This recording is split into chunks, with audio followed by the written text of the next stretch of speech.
متی کی انجیل اور اس کا 8واں باب جو 34 آیات پر مشتمل ہے۔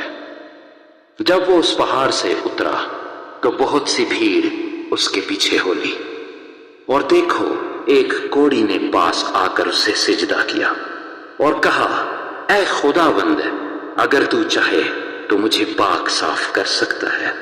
اس نے ہاتھ بڑھا کر اسے چھوا اور کہا، میں چاہتا ہوں، تو پاک صاف ہو جا۔ وہ فوراً کوڑ سے پاک صاف ہو گیا۔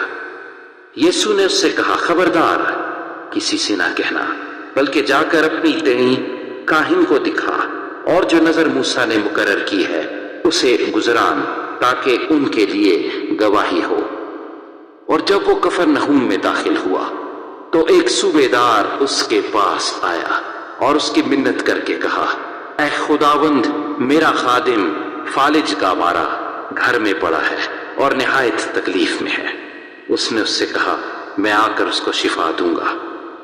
صوبیدار نے جواب میں کہا، اے خداوند، میں اس لائق نہیں کہ تو میری چھت کے نیچے آئے، بلکہ صرف زبان سے کہہ دے تو میرا خادم شفا پا جائے گا، کیونکہ میں بھی دوسرے کے اختیار میں ہوں اور سپاہی میرے ماتحت ہیں۔ اور جب ایک سے کہتا ہوں کہ جا تو وہ جاتا ہے، اور دوسرے سے کہ آ تو وہ آتا ہے، اور اپنے نوکر سے کہ یہ کر تو وہ کرتا ہے۔ یسوع نے یہ سن کر تعجب کیا اور پیچھے آنے والوں سے کہا، میں تم سے سچ کہتا ہوں کہ میں نے اسرائیل میں بھی ایسا ایمان نہیں پایا۔ اور میں تم سے کہتا ہوں کہ بختیرے پورب اور پچھم سے آ کر ابراہیم اور اسحاق اور یعقوب کے ساتھ آسمان کی بادشاہی کی ضیافت میں شریک ہوں گے، مگر بادشاہی کے بیٹے باہر اندھیرے میں ڈالے جائیں گے، وہاں رونا اور دانت پیسنا ہوگا۔ اور یسوع نے صوبیدار سے کہا، جا، جیسا تو نے اعتقاد کیا تیرے لیے ویسا ہی ہو۔ اور اسی گھڑی خادم نے شفا پائی۔ اور یسوع نے پطرس کے گھر میں آ کر اس کی ساس کو تپ میں پڑی دیکھا۔ اس نے اس کا ہاتھ چھوا اور تپ اس پر سے اتر گئی، اور وہ اٹھ کھڑی ہوئی اور اس کی خدمت کرنے لگی۔ جب شام ہوئی تو اس کے پاس بہت سے لوگوں کو لائے جن میں بدروحیں تھیں۔ اس نے روحوں کو زبان ہی سے کہہ کر نکال دیا اور سب بیماروں کو اچھا کر دیا، تاکہ جو یسایہ نبی کی معرفت کہا گیا تھا وہ پورا ہو کہ اس نے آپ ہماری کمزوریاں لے لیں اور بیماریاں اٹھا لیں۔ جب یسوع نے اپنے گرد بہت سی بھیڑ دیکھی تو پار چلنے کا حکم دیا، اور ایک فقیہ نے پاس آ کر اس سے کہا، اے استاد، جہاں کہیں تو جائے گا میں تیرے پیچھے چلوں گا۔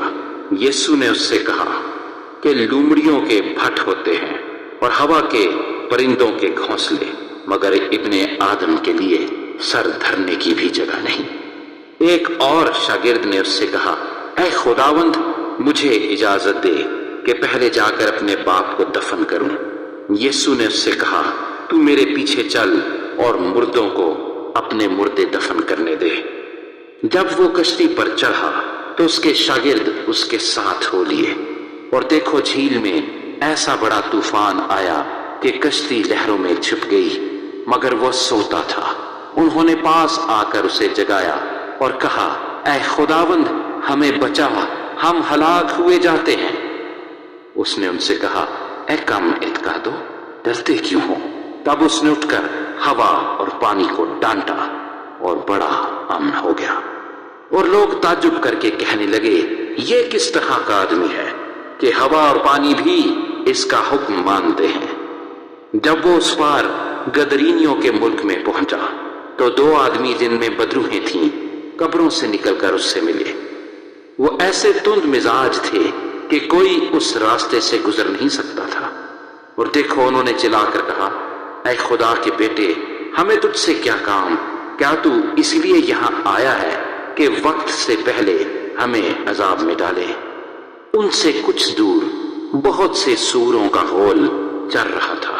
پس بدروحوں نے اس کی منت کر کے کہا کہ اگر تو ہم کو نکالتا ہے تو ہمیں سوروں کے غول میں بھیج دے۔ اس نے ان سے کہا، جاؤ۔